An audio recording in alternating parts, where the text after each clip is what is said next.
ত্রয়োদশ জাতীয় সংসদ নির্বাচনে মনোনয়নপত্র গ্রহণ বা বাতিলে রিটার্নিং কর্মকর্তাদের দেওয়া সিদ্ধান্তের বিরুদ্ধে আপিলের তৃতীয় দিন আজ। এই মুহূর্তে রাজধানীর আগারগাঁওয়ে নির্বাচন ভবনে আছেন সহকর্মী কাউসারা চৌধুরী কুমু। সরাসরি যাচ্ছি তার কাছে। কুমু,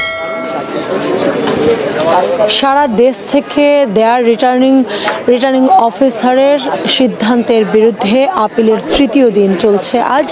নির্বাচন কমিশনে আমি গত 2 দিন থেকেই বলে আসছি যে নির্বাচন কমিশন সারা দেশ থেকে আয়োজন করেছে, যাতে করে 10টি অঞ্চলে ভাগ করেছে এবং এখানে সারা দেশের যেসব প্রার্থী অথবা সংক্ষুব্ধ কোনো ব্যক্তির যদি কারো মনোনয়নপত্র রিটার্নিং অফিসারের সিদ্ধান্তের বিরুদ্ধে মতামত যদি থাকে সেক্ষেত্রে আপিল করতে পারবে।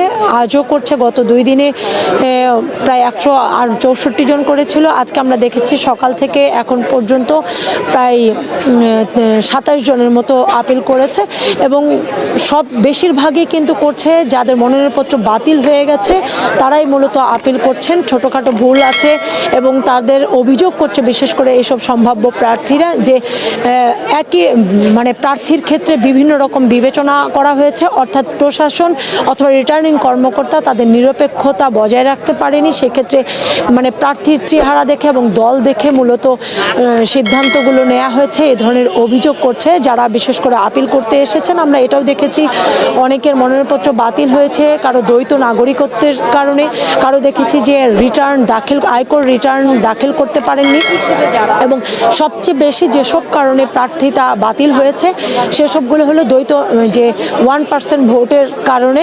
কারণ আমরা দেখেছি যে বিশেষ করে স্বতন্ত্র প্রার্থীদেরই মনোনয়নপত্রটি বাতিল বেশি হয়েছে। তারা অভিযোগ করছেন এমন বিষয় এসে যে এই 1%-এর বিধান থাকায় তারা নানা রকম বাধার সম্মুখীন হচ্ছে, বড় রাজনৈতিক দলগুলো বা প্রতিপক্ষ তাদের বাধাগ্রস্ত করেছে, যার কারণে কাগজগুলো জমা দিতে পারেনি। নির্বাচন কমিশন থেকে এই মুহূর্তে এটাই ছিল আমার কাছে সবশেষ তথ্য।